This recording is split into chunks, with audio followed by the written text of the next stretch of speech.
nourrice folle de men. Allez, allez, allez, allez, allez, allez, allez, allez, oh.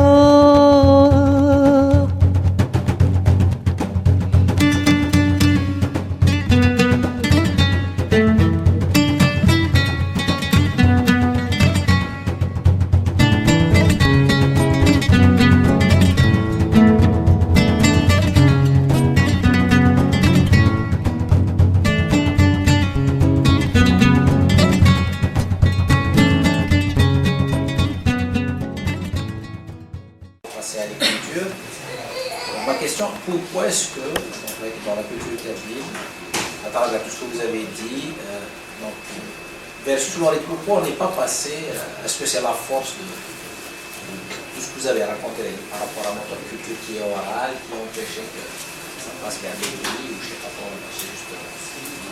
Oui, mais c'est une question fondamentale, je ne sais pas quoi répondre. Qu'est-ce que je vais te dire?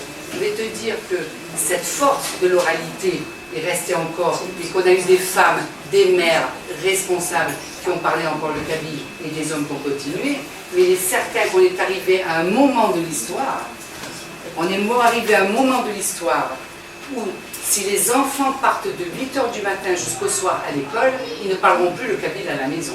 Donc l'écrit s'impose. Il faut que la langue kabyle passe à l'écrit. Si la langue kabyle ne passe pas à l'écrit, elle partira. Le zénith a disparu. Je le sais, toi. Ce qu'on dit, le berbère zénith était parlé par une grande majorité de tous les Chaouïas. Ils sont plus ou moins... Par contre, les Touaregs, ils ont gardé. Les Touaregs, ils ont gardé.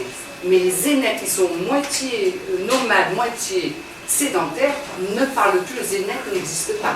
Moi, mon oncle avait étudié le zénith en 1925 à Paris. On l'enseignait dans les universités à Paris. Je me pose d'abord la question sur votre regard, votre perception de votre propre société qui est la société kabyle. Je me pose des questions.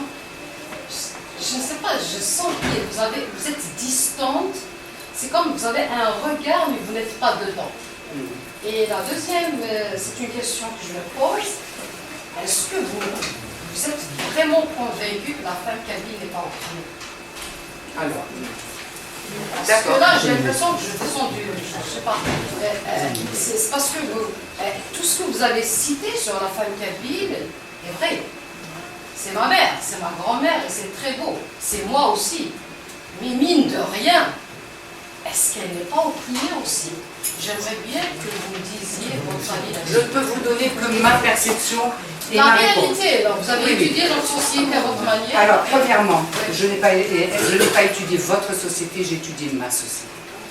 Hein, ça, c'est à Nantes que vous avez dit la société.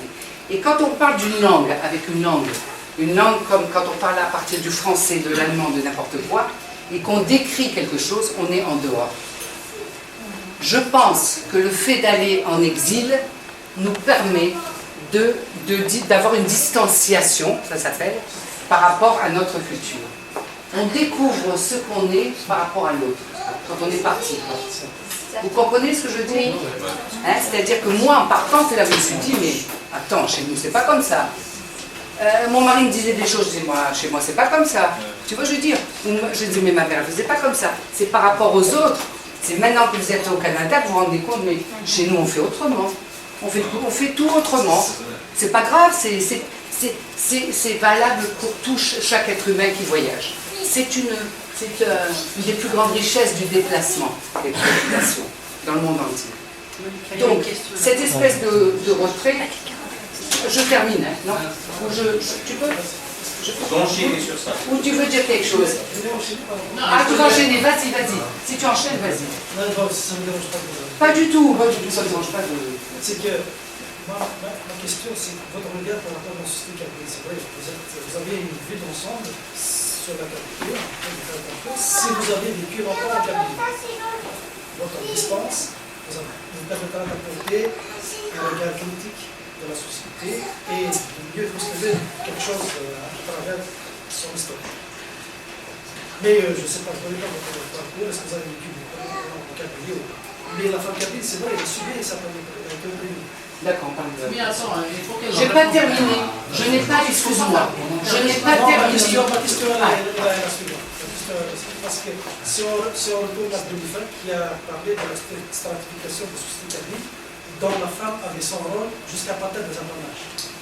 La femme avait son rôle dans la Kabylie, dans la société, dans la famille, à partir de l'âge, quand ils deviennent vieilles, et ses enfants se marient, ils ont, donc, ça a été statué, à partir de cela, elle accède au pouvoir. Elle commence à avoir le pouvoir. La femme kabyle, c'est à ce moment-là qu'elle a le pouvoir, elle est libre.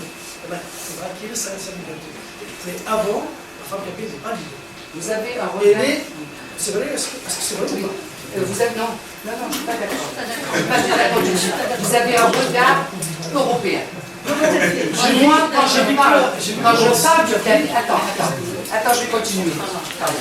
Je vais revenir. Boulifa d'abord n'a pas parlé que de la. Ça, c'est la deuxième question. Hein. Très intéressante question. Tu vois. Je vais quand même répondre à ça. Boulifa, il ne te parle pas de la femme âgée. Il te parle, la femme est une femme que l'on respecte, etc. Moi, va voir mon père, va voir tout le truc, ce sont des hommes qui nous ont toujours respectés. Que toi, tu aies connu l'oppression, quoi. Il est fort possible. Je n'ai pas connu l'oppression. Non. C'est pas ça. Non. Non, mais j'ai posé la question sur ma société, Kabyle. Je suis Kabyle parce que tout à l'heure vous disiez ma société, votre société, il y a un problème. La société Kabyle, il y a une Kabylie, il y a une société, elle a une structure sociale et elle a un fonctionnement, elle a des mécanismes. Je vous ai posé des questions sur ces mécanismes. Bien sûr, avec un regard distant. Alors, on répond à la deuxième question, hein, je reviens après à la première. Donc, je vais vous dire d'abord que le regard que vous donnez et que tout le monde dit, l'oppression de la femme kabyle, c'est peut-être une chose qui a existé au niveau de certaines personnes, mais ce n'est pas une question, ce n'est pas immanent à la question kabyle. Est-ce que vous comprenez? Dans la société kabyle, que vous vouliez ou pas, les femmes ont une grande... Et pas quand elles sont vieilles seulement, justement. C'est à partir du moment où elles sont femmes. Parce que moi, Malika, quand j'arrivais en Algérie, ce que ma grand-mère disait, vraiment truc, elle disait... J'ai une question. Attends, je vais pas terminer ma phrase. Mais je n'ai pas terminé quand même. Excusez-moi, là on va respecter l'ordre. Et puis il y a Jamila qui veut monsieur, s'il vous plaît, c'est quoi votre nom? Alors, je veux revenir. Rebelika. Vous répondez à Jamila, puis on prendra Youssef Toi, et tu on veux. revient à Hasnas. Tu diriges et tu me dis. Je voudrais seulement, si vous permettez, répondre, parce que je ne voudrais pas partir sans vous avoir répondu. Vous faites l'amitié de me dire, de me poser des questions, je vous ferai le respect que je vous dois, je vous donnerai le respect. Alors, donc, normalement, dans la société, dès qu'une femme est femme, c'est la première menstruation, dès qu'une femme est femme peut être femme, elle a le droit de dire quoi que ce soit dans la société économique, dans les rapports économiques. Je vais te donner un exemple. C'est mieux, je donne toujours des exemples comme ça au souvenir. C'est pour ça que tu verras que je connais mieux souvent la Kabylie de gens qui sont là. Parce que si je m'intéresse justement à ce qu'ils disent dans leurs pensées, etc., c'est parce que je suis allée au fond de leurs pensées cycliques, etc. Il y a des gens qui sont kabyles, qui ont été tout kabyles, ils n'ont pas regardé quelquefois, je dis certains aspects que moi j'ai étudiés très profondément avec des chamans, avec des gens qui soignent et avec des gens qui font la poterie. Ça, je voulais te le dire, hein, ça c'est parce que je connais leur monde, hein, je sais qu'est-ce que ça veut dire de toucher la terre et de faire tout ça. Ça, c'est pour la réponse, pour remettre en place. Mais, quand j'arrive en Kabylie, mon oncle Hassan, comme toujours ça a dit, ils arrivent. Ah, la grand-mère, elle a dit, il faut qu'on parle. Alors, on va là-bas, il y a tu sais, il y a la maison kabyle, on a une maison quand même kabyle traditionnelle et un peu francisée autour.